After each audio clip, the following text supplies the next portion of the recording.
Named the best airport in North America by Skytrax. It's the second time the airport was at the top of the list. SeaTac recently updated the central terminal and the international arrivals facility. You're listening to KUOW News. Support for NPR comes from NPR stations. Other contributors include the United States Postal Service, reinventing its network with shipping options designed to keep businesses moving forward. USPS, delivering for America. It's Postal Service. USPS.com/moving forward.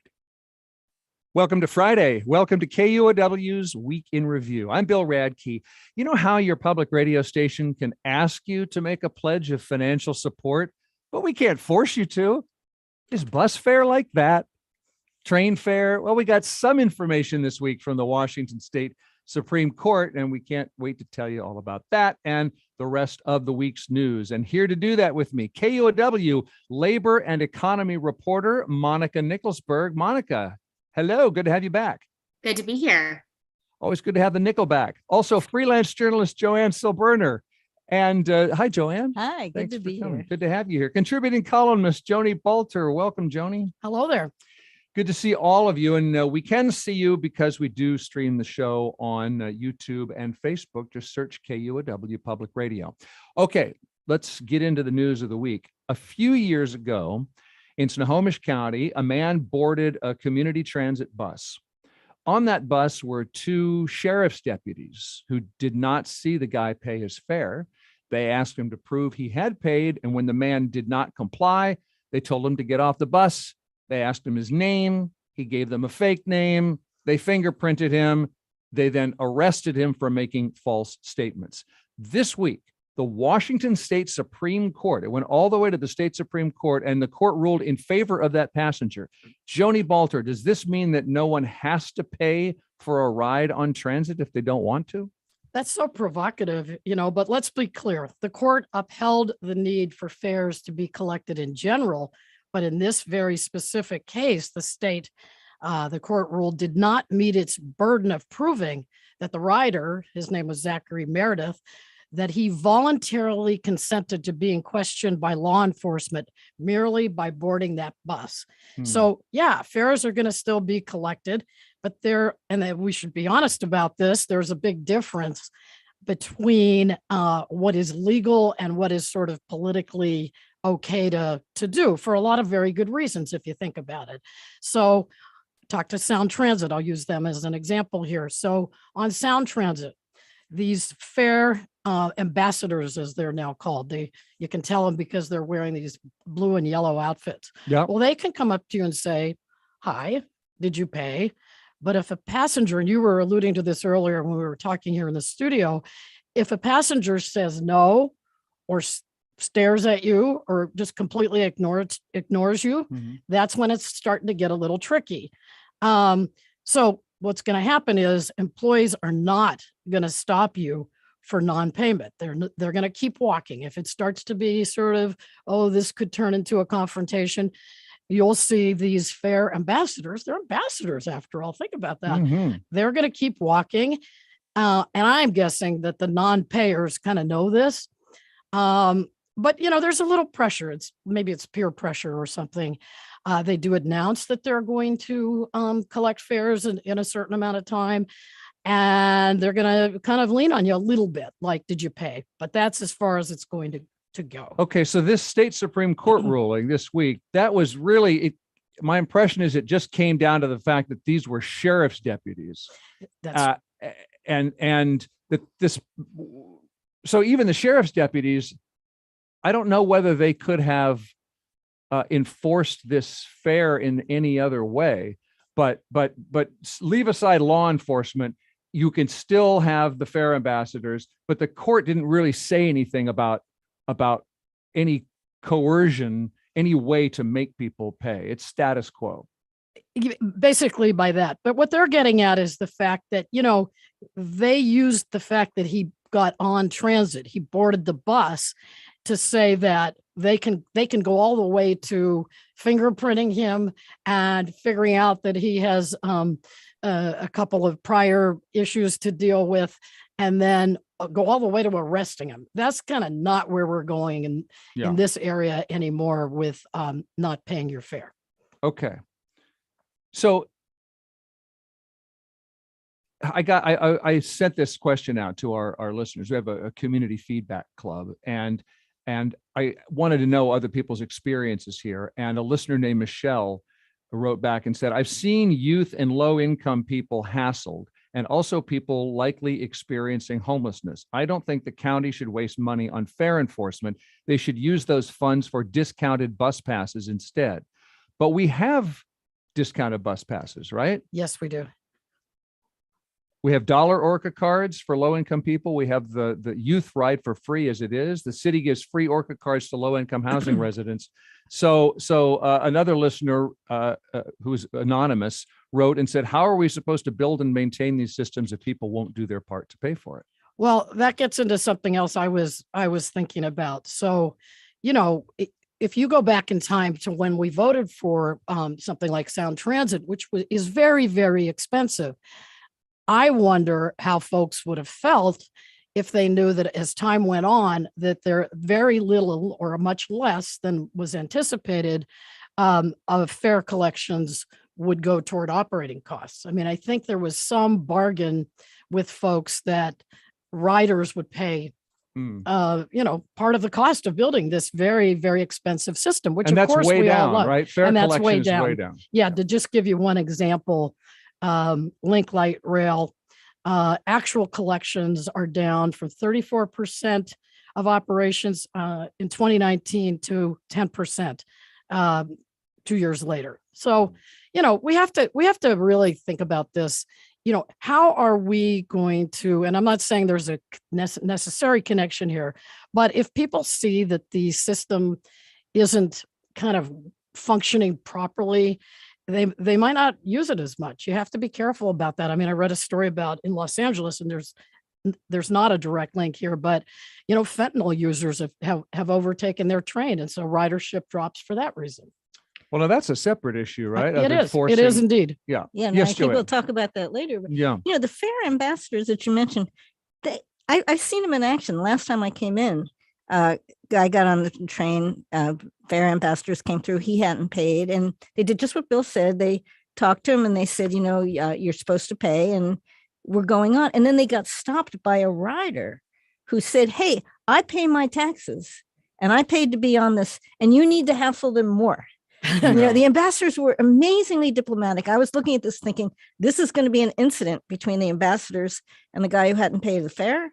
It wasn't. It almost became an incident between the ambassadors and this rider who was saying, hey, you guys, you know, they should pay. And meanwhile, I'm sitting there thinking, hey, in Olympia, there's no fare. It's free for everybody. Maybe that's something to think about. Yeah. Yeah, I'm not a transit reporter, but I don't think that, or I have not heard of a public transportation agency that is fully funded or even like mostly funded just by fares. And so I think maybe we need to we need to shift the conversation and the thinking and the way that riders think about fares, because, you know, taxpayer dollars pay for our roads. We are subsidizing transit for people who drive, but we're not necessarily doing it to the same extent with public transit. I'll just say really quickly, I'm not sure how long ago the listener who mentioned that they saw the fare ambassadors hassling people. I don't know how long ago that was. And your example, Joanne, I mean, you can't stop people from speaking to how they feel about this. It's controversial. It is. So is the choice between free rides and turnstiles? Well, to go to the turnstile issue, and I know that Sound Transit has looked at that a couple of times, but you have to go back also to the time when these were built. And one of the ways they saved money on the building was to have these accessible platforms. So it would be really expensive to put it in, but you know, if you can make the case. And I just think about the escalators never working. How are they going to keep these turnstiles working? I don't know. They work in some cities. I think one way to think about it is sort of a pay what you can system, which is sort of de facto if you're not doing a lot of fare enforcement. Like, I think people who can afford it, or maybe their employer pays for it, they're taking transit every day, for the most part will pay. If you're frequently taking transit and not paying for it, I would guess that probably it's because it's kind of a stretch to have to pay for it. I don't know. I don't know whether that's true or not. It might be, or there might be just a norm of, it's just another thing to hassle with. I truly don't know. I got a note finally from Roger, who said fair enforcement costs more than it's worth. The salary of those enforcing and their bosses is double what they prevent. Running transit like a bank is the opposite of the idea of service. Consider the cost of road building and maintenance reduced by people using transit. So, and by the way, if you want to be part of our community feedback club, you just text the word club to this phone number, 206-926-9955, 206-926-9955. You text the word club. Okay, do we about cover that? The only thing I would add is that, not counting what impact we've had on how people are going to behave today, I think that people paying fares is something like 85% for light rail. So folks seem to want to, that percentage seems to want to support the system that way. Yeah. Well, speaking of expensive public projects that people might not have to pay for, when the Alaskan Way Viaduct came down, the big, highway along our downtown waterfront was gone, and the city of Seattle started giving the waterfront a makeover, new park, new amenities, new water access, new promenade, new bike path. And as often happens with public projects, the city paid for it partly by taxing property owners whose property values were supposedly going to rise because of this makeover. But some of those property owners sued the city over that. And Joni, a King County judge, has sided with those property owners. Why? Sided with the property owners because, what the ruling said, it talked a little bit about how they didn't really factor in that first of all, they had calculated the numbers, long ago, and that happens, but also that they didn't factor in the effects of a global pandemic on property values. Now think about it in the bigger picture here. Seattle is really lucky. We're going to get this new downtown waterfront park, this new face of the city. We're having some troubles downtown, in case you haven't heard. And so this is a good thing. And long-term, adjacent or nearby property owners, their values are going to go up because they're near this park. But for now, I think what the judge is saying, and we don't know yet if there will be appeal from the city. Right now, this is addressing the specific assessments on these 7 owners. They own together, I believe, 20 properties. These are big owners, hotels, the Marriott, the some Four office. Seasons. Yeah, some big stuff here. But I don't think this is some big, huge question about how local improvement districts work. I think it's much more specific to this project. And this is all. Well, what about what is specific to the project? The only specific thing I've heard is the pandemic, but I don't understand. But the pandemic is pretty impactful on property values. Well, but I mean, let's say the pandemic lowered property values. We don't know that the improved waterfront didn't keep the property values from falling even lower than they would have. In other words, and we'll talk about the pandemic later, but we're supposedly slowly coming out of that. I can't tell. You seem confident that this is not an indictment of local improvement districts in general, but I can't tell why that is.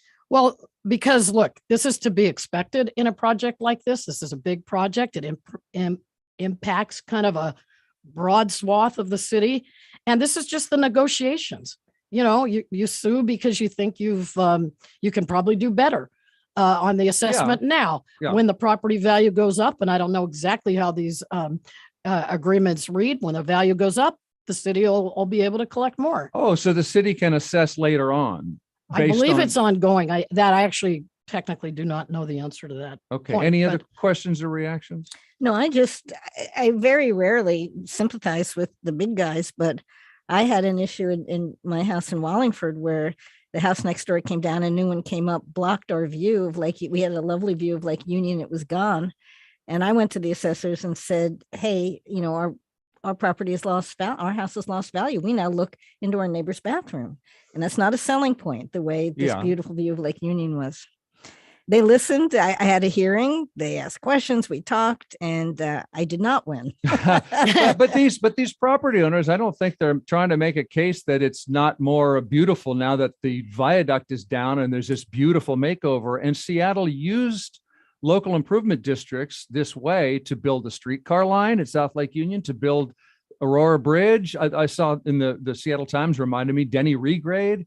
So there's a history of this, but one of the notes that the judge made, according to this Times article, is that the city, quote, the city hypothesized property values far in advance. And I thought that's how LIDs worked. Whether you like them or don't like them, that's separate. But I'm really curious what happens now with, like, who's going to pay for the waterfront project now? Well, that's Somebody's gonna exactly pay what for they're it. trying to assess as they sit there in the city attorney's office today, I've heard, to try to figure out, should they appeal? I mean, I think this is a predictable part of the process, and on the list of things that represent the growing pains of creating this brand new, waterfront. And, they will always have to assess it and figure it out. And we're in the middle of the negotiations right now, just even talking about it. Monica, any more to add? Do you feel we covered it? I think you covered it. Okay. So as you said, bottom line is the city might appeal. So we'll see what even happened. But this was King County judge. Yeah. Okay. So there's possibly more to go. All right, let's take a pause. I promised COVID, and that and more coming up as we figure out what happened this week with my guests. We have a journalist panel here. We have Monica Nickelsburg from KUOW and journalists Joanne Silberner and Joni Balter with us. And we're going to take a short break and be right back.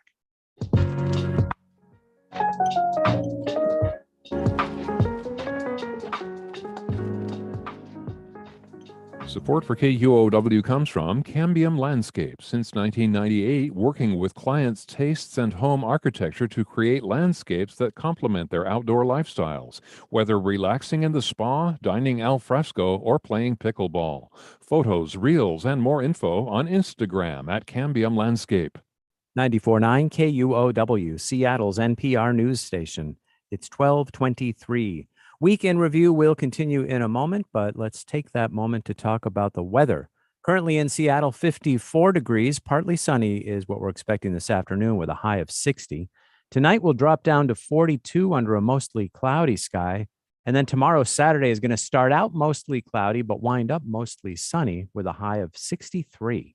Support for KUOW's car donation program comes from local Kia dealers.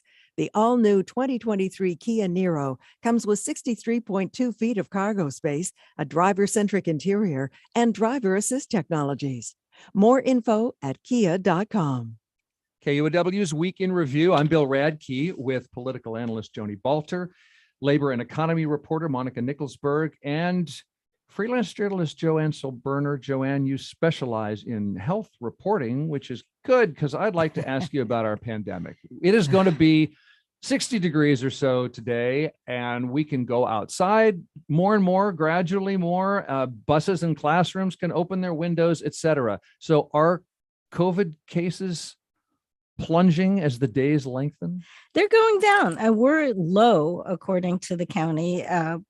Well, I'm just looking up my numbers now, but that we're definitely low. Things are getting better, but things are also going to change on the prevention front because the federal funding activities are going to end in May. And then on the local side, masking is going to end. Masking requirements are going to end April 3rd for places like hospitals, although individual ones can still put them back into effect. But this is all happening against the background of it's not over. There are still people getting sick. There's still immunocompromised people who are having problems.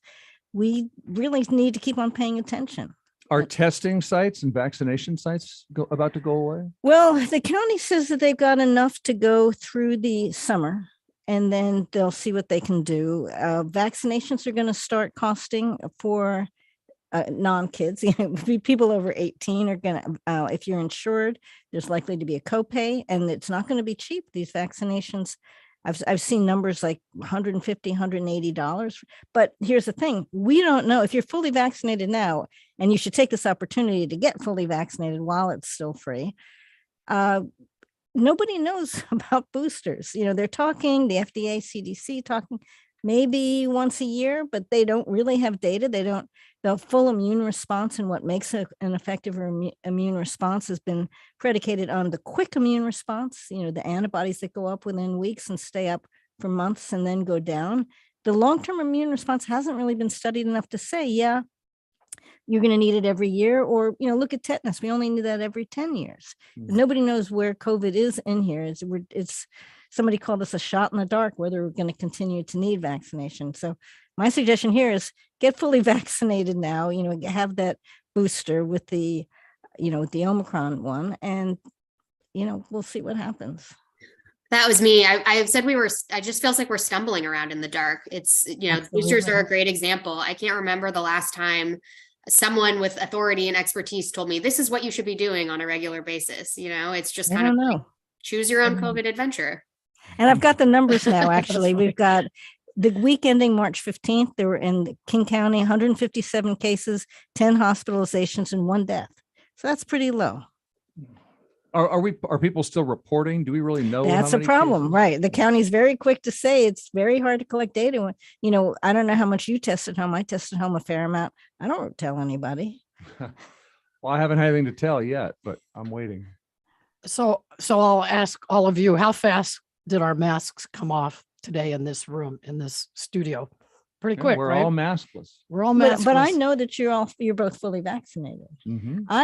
But wait, how do you count fully vaccinated? Because I think my last vaccination was a good 6 months ago. Am I up to speed? I think the name of the game here, I'm sorry to say, is people are going to be confused. Yes. Which group is to worry? Are you fully vaccinated? Absolutely. If you're 6 months out from the last one, I just think we need a clearer message from folks. Yes, I do. And this has been the problem with this all along is, and I think the county has done a great job. When the county makes comments, they always say, this is what we know now. This is the situation now. But on the national level, we've been told things that as fact that are conjecture that have been proven to be wrong. The initial don't mask, remember that? Mm-hmm. And then they came back and they said, well, yeah, we just said that because we didn't have enough masks. Well, why didn't you say that? Why didn't you say at the moment our best advice is, instead of saying, here's what you should do? And now we really need exactly what you're talking about. We really need to know. One of the problems here is collecting data. Collecting data is really hard. So, how many people who have been vaccinated have had further illnesses? We don't know. Nobody's counting. Well, because it was so politically charged all the way through, I think it was difficult for the county, the federal government, and the state and all these entities to say, this is what we know right now. We could be wrong. We could change. That's what they needed to do. And hindsight's beautiful for everybody. We all love hindsight. But, so the mask thing is the best example of like a 180 that really, really sort of helped them lose some credibility. Yes. And so how would it have sounded, however, if they said, you really need a mask, but we don't want you to get one because there's not enough. So that message wasn't going to cut it either. They needed a third one, which I haven't written yet, and neither did they. Well, the third one could say, what we know now, the best approach is medical people, you need the mask. You're exposed a lot. The rest of you, we're still trying to figure it out. Just let us know that.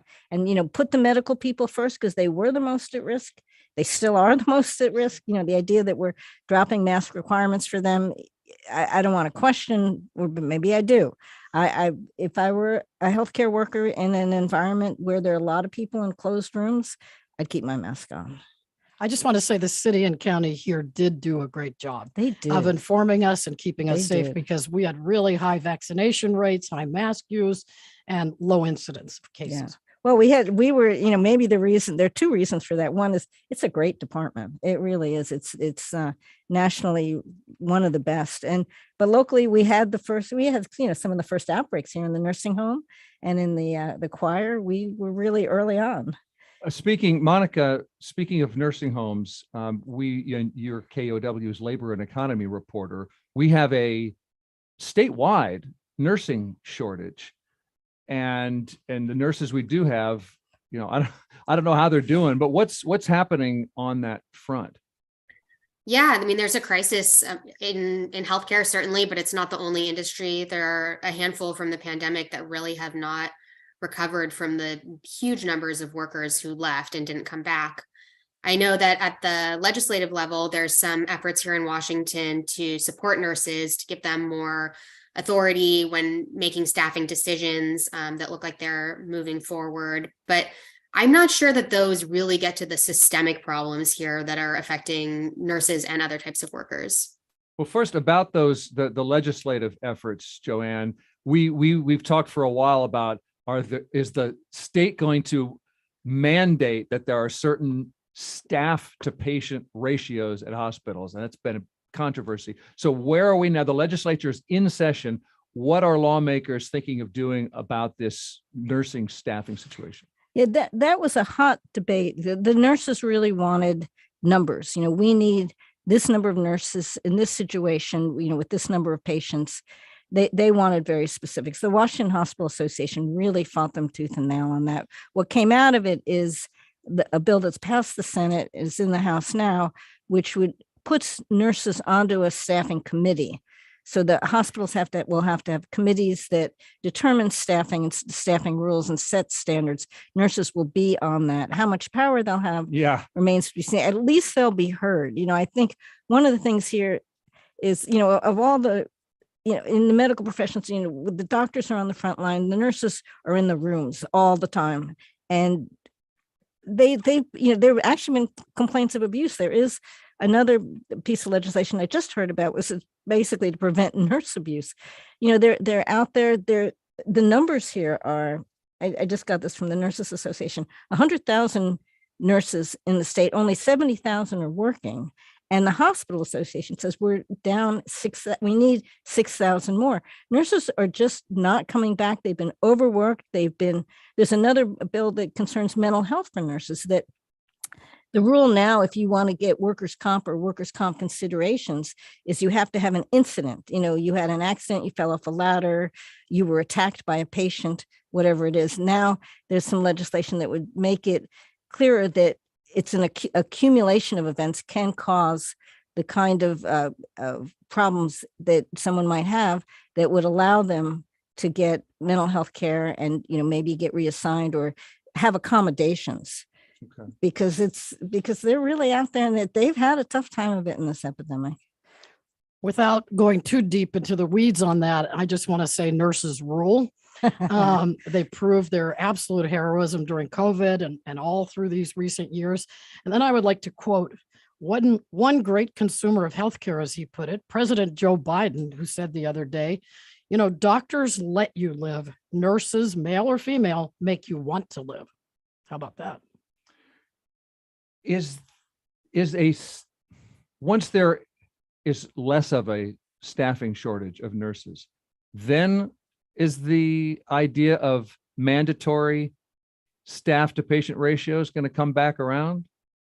Right now, we're talking about not having enough nurses, right? And the hospitals are saying, oh, we can't necessarily keep this ratio that you want, or well, they're going to have to try, because there's going to be committees watching them. How effective will that be? Will we need further legislation? Yeah. As they say, only time will tell. But one of the other things that's really bothering the nurses is the hospitals staffed down early on. Before the pandemic, they were staffed down. So when the pandemic hit, what they started doing was they hired these traveling nurses at like double or sometimes even triple the salary of a staff nurse. And the nurses would certainly like to see that stopped and have the hospitals hire on instead. And maybe from these committees, they'll be able to, make that point that financially it makes more sense for everybody to staff up, pay a better salary, and see where you're going. And then, Monica, we need to move on to other topics. Monica, speaking of workers, there are a lot of workers feeling underappreciated, underpaid. We've got some union ferment going on here. What's happening with our region's union movements? Yeah, absolutely. In our region, I mean, we sometimes feel like the epicenter because we've got places like Amazon and Starbucks here, but really across the country, we're seeing this massive surge in union activity, more than 50% jump in the past year in both workers going on strike and workers petitioning to form a union. So really big increase in the wake of the pandemic. And here locally, it seems like every single day there's a different union or group of unions that's coming out and saying, like, we are not getting what we need from our employer. Big ones this week were city employees and PCC workers, both calling for their employers to give them raises that match the rate of inflation in Seattle. Well, the Federal Reserve is trying to fight inflation part of inflation is wage inflation. Can you give us a picture of the choppy waters, the wind at the back of a union movement, and why versus headwinds for the local union movement? Sure. I mean, there are always headwinds for unions. The common refrain is that the only thing that's harder than forming a union is negotiating a contract once you do. And then the Fed is really worried about something, this economic theory called it's the wage price spiral, where prices go up, workers demand higher wages to deal with the cost of living, they get raises. But the cost of paying workers more means businesses have to raise their prices on consumers, and you get stuck in a cycle. So that's the concern at the Fed, and why one of the reasons they're really, really trying to rein in inflation. But for everyday working folks, especially in a place like Seattle, housing costs have never been higher. The cost of pretty much everything has never been higher. And they're turning to their employers and saying, look, if you want me to do this job, if you want me to live close enough to do this job, then you've got to pay me more. Are home prices easing in the region? I think they're increasing at a slower rate is the way to think about it. Right. And Monica, are the layoffs done? Microsoft just either got rid of another, almost 700 people? Who knows? Yeah, Facebook had another 11,000 layoffs this week. So that was pretty significant. How many, but not all of those we know where those are, those 11,000? No, they're not saying specifically which locations. That's across locations, though. They're not all here in the Seattle area. But these big tech giants that seemed like they could just grow forever are really in a new era. They're in a more conservative era. They're feeling, the economy feels very spooky right now, and they might come out and announce that they need to thin their ranks even more. But where is this all in comparison to pre-COVID days? Because they hired on during COVID. Have we gotten back to pre-COVID numbers? It's a good question. I don't know exactly the answer to that, but it's kind of similar to the question about, housing prices going down. It's not that they're going down, it's that they're not going up as fast. And these companies during the pandemic just grew outrageously, like they couldn't hire fast enough. And now a lot of those folks who they brought on have been let go or are being let go. So it's not that we're seeing a huge number of employees, particularly in the bigger scope of the economy, being laid off. It's that it's a real cultural change for these companies that didn't seem like they were the type to do this in the past. Well, to me, one of the big things about the tech layoffs is you can feel it, that since the layoffs, the balance of power between the employers and the employees has shifted. The employees had the upper hand there for a long time, which is why they kept resisting, come back to the office for 2 days, 3 days, this and that, because they had all the options. That you can tell has shifted because, for example, Amazon is bringing employees back, I believe it's 3 days a week starting May 1st. And that clearly is a change. But to get to the point of some of the labor efforts, it's hard to know the balance sheets of the entities we're talking about, but it feels to me that the folks are caught in the middle of this. They need higher wages. The Fed is trying to curb inflation, but those two things are in conflict over time. And so you need the sort of Fed action to create results quicker. So these employees, they're reasonably, they want to buy a stock of organic broccoli or something at PCC. It's more and more expensive. So that's why they're asking.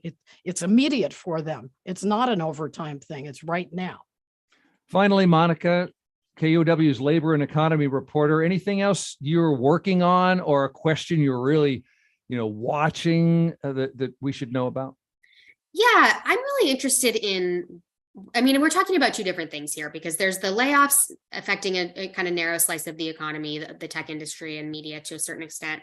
But then we've also got this trend of the Great Resignation, which pertains to nurses, where we've had a lot of folks in particular industries leave and not want to go back. And so I'm interested in this question of what's it going to take to get those workers back, and talking to hiring managers in industries like healthcare, teaching, the hospitality industry about their struggles and what has been successful. Because my hunch is that some of the systemic issues that make these industries really hard to work in, particularly during the pandemic, are going to need to be addressed before you can really get people back in large numbers. The work needs to be valued more. They need to be paid better. And there needs to be something done to address the mental health issues of dealing with patients and customers who can be really nasty to workers in these industries. Mm-hmm. That's KUOW's Labor and Economy reporter, Monica Nickelsburg. We have journalists Joanne Silberner and Joni Balter here. I'm Bill Radke. We're streaming the show. This is Week in Review. It's on YouTube and Facebook. Search KUOW Public Radio. Let's take a quick break and check in on our legislature again, which is in session and doing other things, and check the blossoms and the smiles when we return.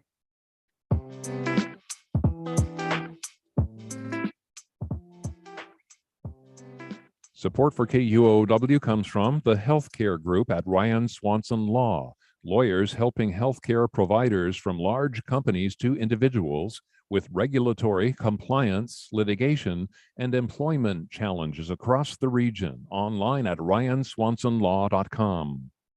I'm Paul Henley, host of BBC NewsHour. On today's programme, reaction to the International Criminal Court issuing a warrant for the arrest of Vladimir Putin. And we speak to Gilberto Gil, 9-time Grammy-winning Brazilian star, as he bids a musical farewell to London. You will hear those stories and more today during BBC NewsHour. It begins at 1 p.m. right after Week in Review.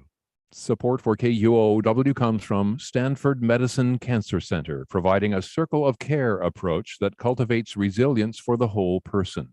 Video and in-person appointments available, accepting most insurance. StanfordHealthcare.org/Cancer Center.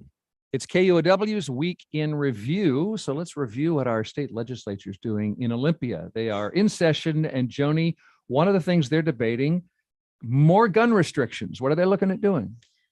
3 different things, just to sum it up here: banning the sale and manufacturing of assault-style weapons, creating a 10-day waiting period for the purchase of firearms, and not to be left out, allowing the state to sue gun manufacturers. And so, I believe that it makes sense to use the slightly stronger Democratic majority in the ledge to do what voters actually seem to want them to do.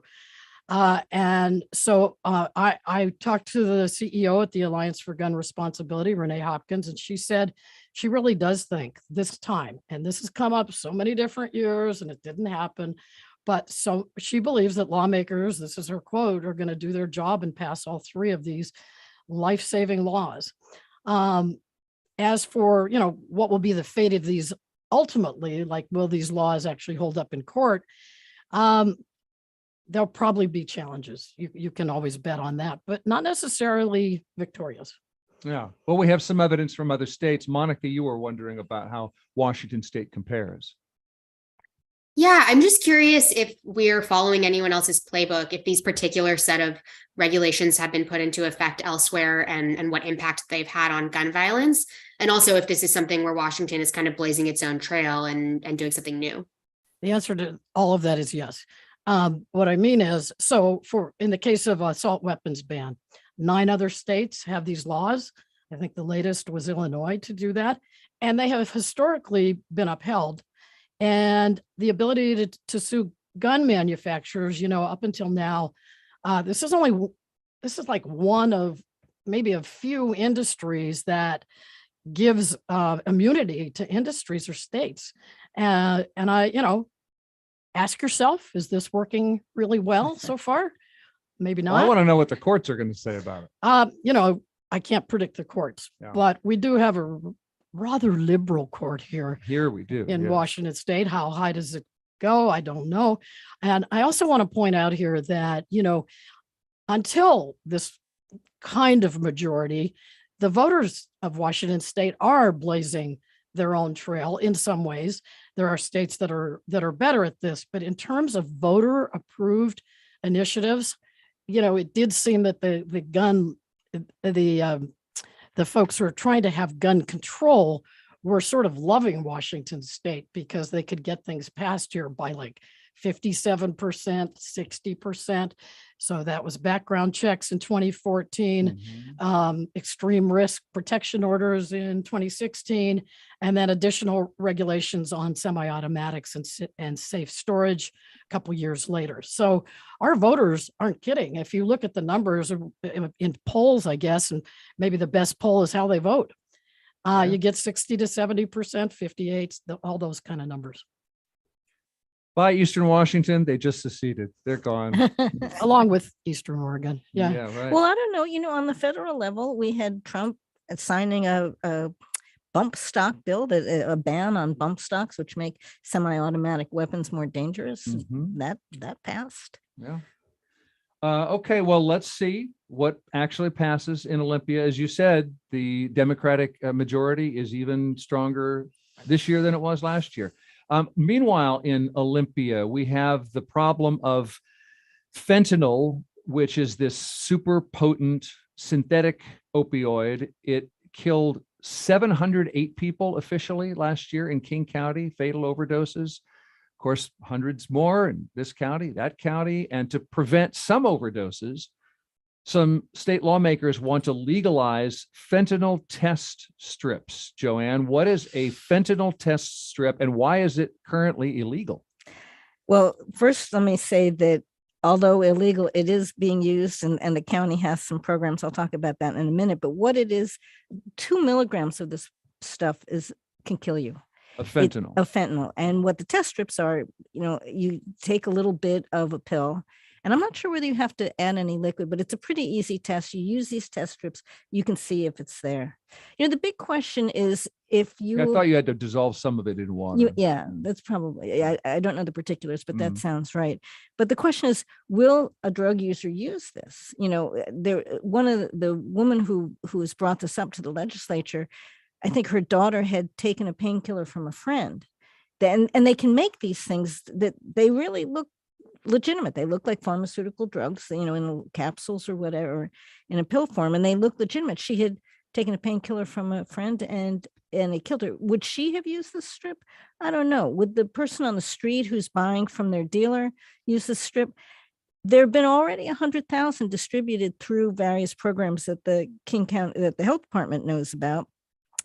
And it's they actually have a couple of vending machines, one in Kent and one somewhere here in Seattle, where you can actually just get it for free, no questions asked. There, and Uncle Ike's Pot Shop has them as well.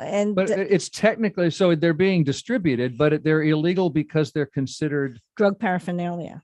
And why is that? Well, this has always been the problem with some of these ideas of. There's a term for it, where you're trying to protect people from drugs by providing good ones, providing clean needles. It's called harm reduction. It's stuff like needle exchanges and Narcan. Right. So all these harm reduction things have had this hurdle to jump over. Giving out clean needles, you're helping people to use drugs.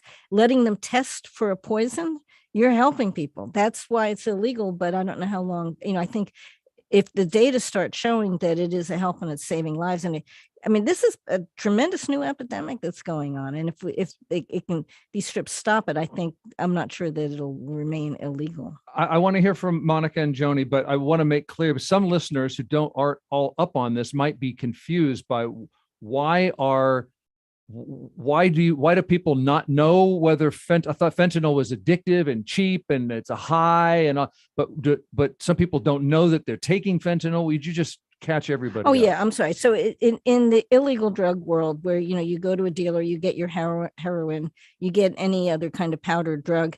Sometimes they cut it with this because it has a powerful effect. You think, why would dealers do this, or why would the sources for the dealers do this? They're going to be killing off their clientele. That's an open question. But, I guess if you add just a little bit, you can cut down on the amount. Fentanyl is very easy to make in a lab, a clean way. You don't have to have people grow it.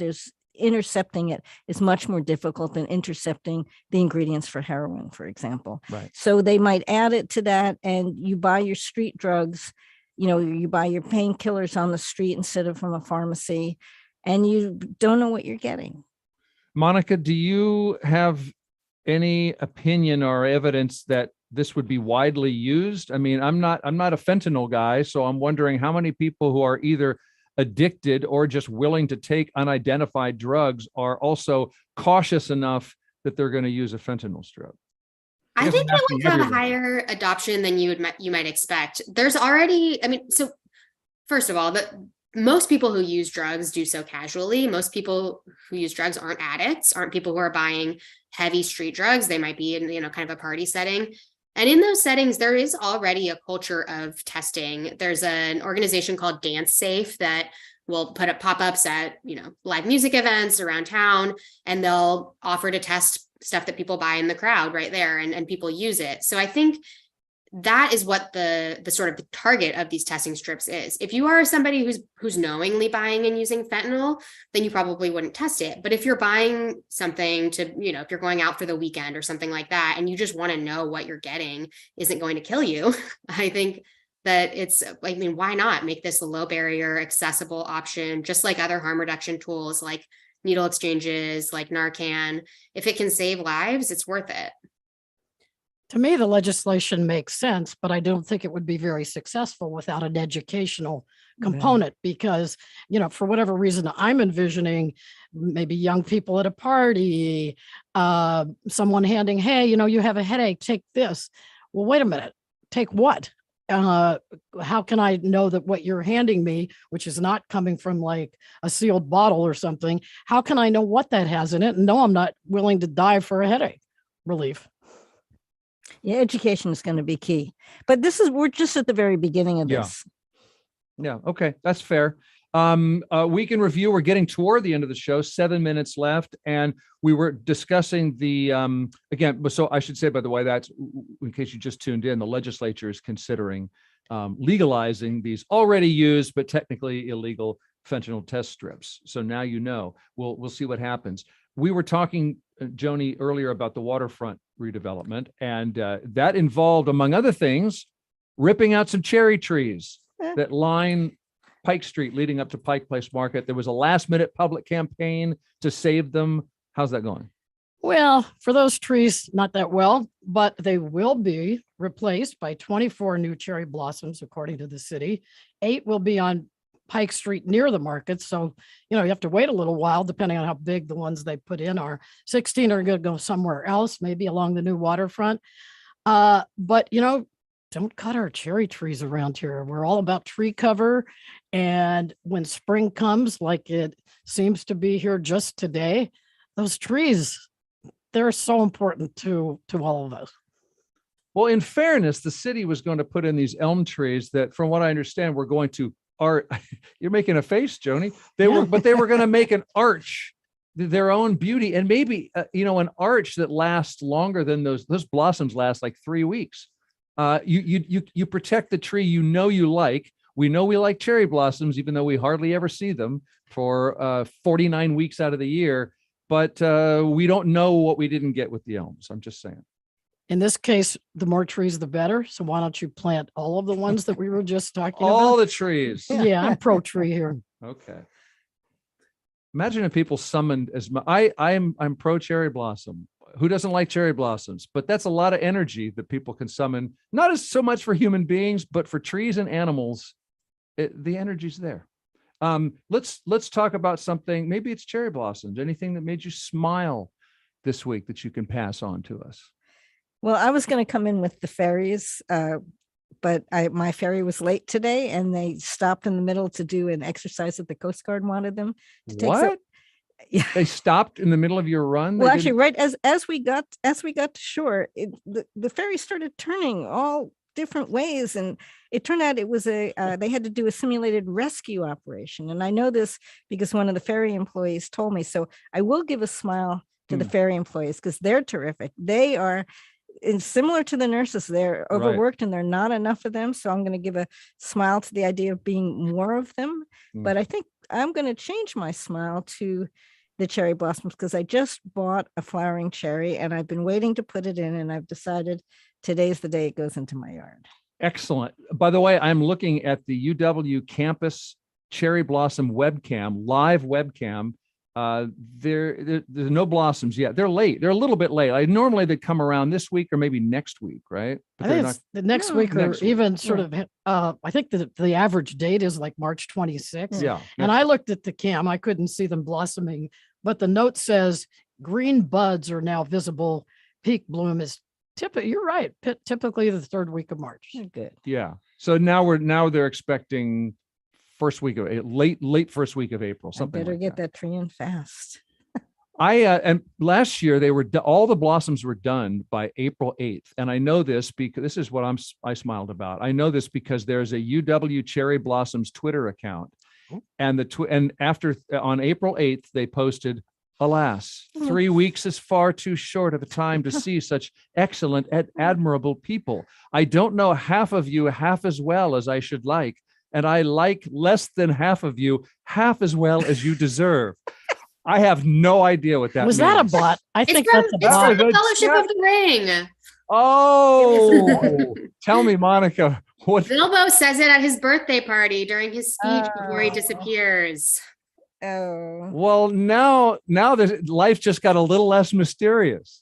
I was sort of enjoying being clueless, but I guess that's good to know. Glad to represent the nerds on this panel. Thank you, Monica. Did you smile at anything besides? Yeah, it's St. Patrick's Day. I'm going to make my grandmother's corned beef and cabbage tonight. And my toddler can see all the airplanes and the birds in the sky again, which he's thrilled about. It's all making me smile. Joni, you were talking about. I was St. talking about Patrick's Day, St. Patty's too. Day. You didn't take my smile. You You shared my your smile. I want to say something positive about and smile at, I guess, 4-leaf clovers. And I want to do a fun fact on corned beef. Is this okay? Yeah. Please. The Irish did not invent corned beef. They got it from The truth. the Jewish people on the Lower East Side of Manhattan My people. and in similar neighborhoods in Pittsburgh, where I come from. Okay. I love that fact because I'm both Irish and Jewish. So now I can claim it twice. You got it twice. Yeah, it's brisket, right? Exactly. Kosher. yeah. It's the front, It'd be of the brisket. cow. It'd that's be a piece of brisket, meat, yeah. right. Yeah. So Right. salt cure. The Irish didn't come up with salt cure. Why do we think it's Irish? They They act just like do. it. They sell it with confidence. Okay, well, good. That's all good. And of course, 7:18 p.m. sunset on a 60-something degree weekend ain't bad. I'll give you that too. All right. Well, thank you everyone for coming along, being Week in Review. Thanks, Joanne Bill. Silberner, yeah. Great to Monica be here. Nickelsburg is KUOW's labor and economy reporter, and we've got that authentic Jewish music, that klezmer coming on in. Freelance journalist Joanne Silberner, contributing columnist Joni Balter. Thanks, everybody. Thank you. And remember, KUOW, our slogan is, you might tire of our pledge drives, but at least we're not asking for a bank bailout. You should hear the pledge drive at Silicon Valley Public Radio right now. You know, most of our bailout comes from taxpayers just like you. And we won't bother with you a thank you gift either. Thank you to everybody who No puts tote this bags. show, no tote bag from Silicon Valley Bank. Thank you to producer Kevin Kniestedt and to Bernard Wallet, who's running the board and playing our music, and Juan Pablo Chiquiza, Tio Popescu, helping us see all of this with social media and live streaming. And thank you for listening to another Week in Review. Let's do